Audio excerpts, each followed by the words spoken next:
I don't even have one, Pete. I have probably 20 or 30. I think, as you know, I bought my first franchise. I was 29 years old, and it was Senior Care.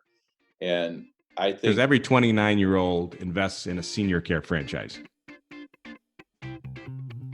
Hello, and welcome to the Hire Yourself podcast. We publish episodes twice a week about franchising and business. Each Monday, we'll release a 30-minute episode where we dive deep into a topic. Thursdays are our shorter, lighter episodes where we will discuss things like business resources or topics of personal growth.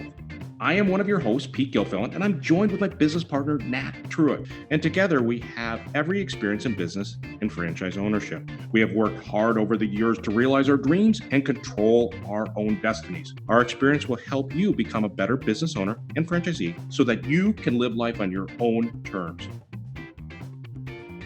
so. The other day, Pete, you were kind of telling me a little bit about your biggest business mistake, and I was kind of curious if you wouldn't mind sharing that with the audience today.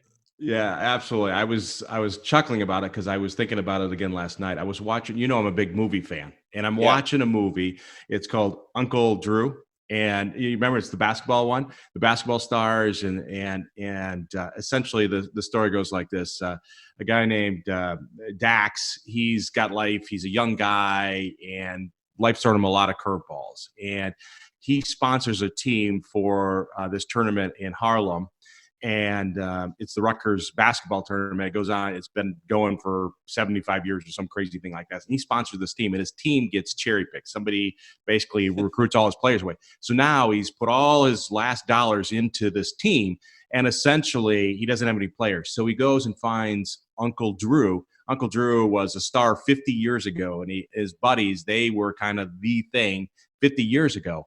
And Dax basically gets them back in play, and they come into the tournament, and believe it or not, they get to the championship, and they're playing against the big rival team, and there's only like 20 seconds left, and the old team, they're down by like 2 points. And Dax is doesn't want to play basketball. He was embarrassed as a kid, but he loves coaching, but playing, that's not his thing. So he has to go out there because somebody gets injured. So 20 seconds left. He steals the ball. He starts to go, and he's got open court to make a layup, but he stops and takes a timeout. Ooh. And he pulls the team aside and says, okay, now, Uncle Drew, I'm going to get the ball to you. You take the shot. Bam, we're going to win the game. And all the players go, listen, this is your shot. You've got to take the shot. This is yours. And so they get the ball back in play, pass it to Dax. Dax takes the shot with 1 second left, makes a three-pointer. They win, all that kind of stuff. So Uncle Drew walks up to him and at the end and basically hands him the ball and says, hey, listen, I want to give you this ball. You are the player. You see, you took the shot.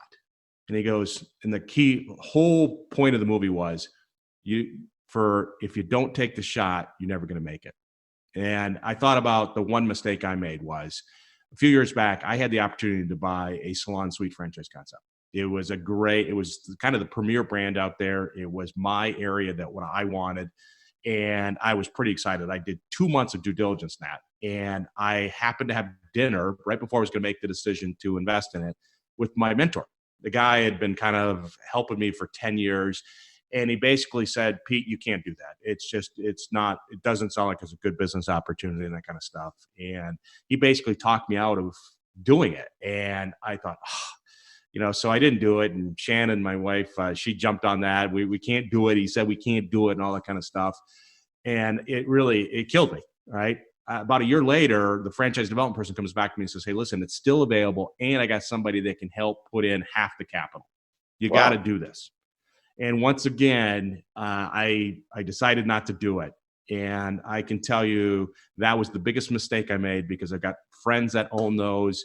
And essentially the one that I could have had is doing really well.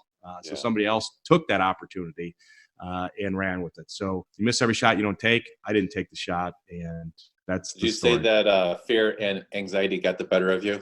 Yeah, that would be a fair sentence, yes. And then certainly my wife too, right? Yeah. It didn't help, because I always talk to candidates, people can steal your dreams. Yeah. And certainly my dream was stolen there. And and then it just fueled fear and anxiety. And so that was a great lesson. So that was one of the biggest business mistakes I've made, because I Yeah. would have a good thriving business right now with that. Yeah, I mean, I think it's, you've stepped up and had a couple businesses and, so you exercise those muscles. I think sometimes we get a little bit comfortable just kind of, doing what we're doing. And then, I know that if you had tackled that project, that would have been a pretty, could have been perceived as distraction. And then in hindsight, it's like, oh man, I missed a huge opportunity, right? So it's just Yeah. hard to know. Yeah. You never know. Right. So, and it just, again, it's all about timing and all that kind of stuff. But, certainly somebody stole my dream, Yeah, and then the rest was fear and anxiety. That fear is false evidence appearing real. Right. totally. And I think that's true. So, all right. So that was my one big mistake in business. What was your one big mistake I don't even have one, Pete. I have probably 20 or 30. I think, as you know, I bought my first franchise. I was 29 years old and it was Senior Care. And I because think every 29-year-old invests in a senior care franchise. exactly.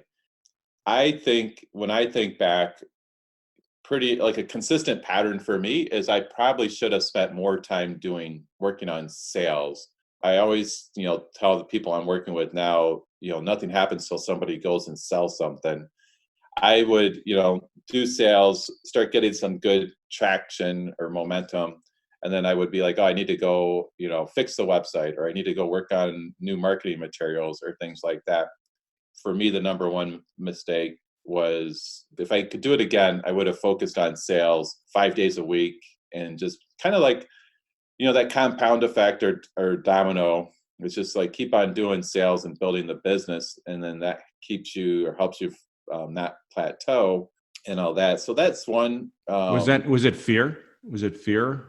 I think so with Senior Care, it's there's like different categories of businesses. With Senior Care, that is classified as a pretty intense sales business. So it's kind of like a run for mayor. So it's kissing babies and shaking hands all day long.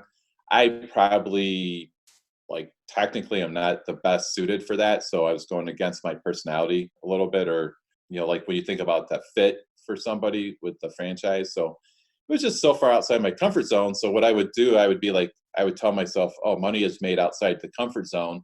And then I'd force myself to go do a sales. But what sales looks like in Senior Care is literally going and doing 8 to 10 face to faces each day. So you happen in your car and you're driving to hospitals, skilled rehab, nursing homes, assisted living, home health, and not, kind of like a pharmaceutical rep, really. Like knock, knock, knock. Hey, Yeah. this is Nat. I've got the best caregivers. So you get a lot of rejection.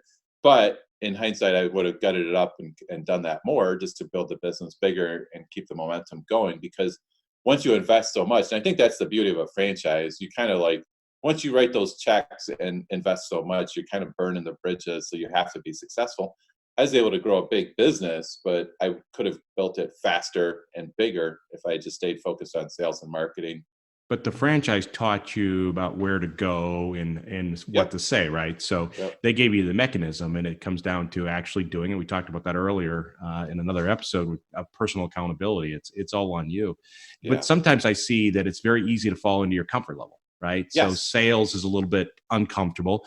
Operations, you're really good at that, building it and Yes. growing it and stuff like that. And so I think that's just human nature of falling back on what we're comfortable with, and being out there talking to people, telling about your business, that sometimes can be uncomfortable. Yeah, and I think that's a big part of why I really like what we do today with Hire Yourself. We really take time and do a deep dive to figure out what would be a good fit for guys. So I can guarantee I've never introduced a Senior Care franchise to somebody that's more behind the scenes type of guy, because I know that, that would be such a stretch for them. So I think that's, really important to kind of, it's almost like a personality profile or psychology, all those 100 different variables, try to get an understanding of what somebody would be good at, what they want to do, their personal network, finances, all those type of things go into it to help set them up for success. Yeah, I think it's, the characteristics of what they're looking for in a business, right? Are you comfortable doing business development? Is status important to you? Are you comfortable managing people? Like senior care, you could have 40 caregivers, right? So Easily. if you don't like business development and you don't like managing people and you don't want to be involved in the business full time, well, then that's probably not a good business for you. So Yeah. Absolutely. I think that's I always have the guys, I call them my spreadsheet guys. They're like, if it makes money, I'll do it. But no matter what the Excel spreadsheet tells you, if you, at the end of the day, if you have to go out and kiss babies and shake hands 8 hours a day, 5 days a week, and you're more, prefer to be behind the computer looking at your spreadsheet, it's probably gonna be pretty hard to go do that. Yeah. Well, I think all businesses, you have to be the face of your business, right? You Yep. have to be engaged in front of them. But there are businesses that are less sales driven from a standpoint of going out, right? I think about like facility based concept. If you own a boutique fitness concept, a yoga facility, right? The customer's coming to you, they walk the door, and all you have to do is take good care of them and offer the opportunity for them to become a member.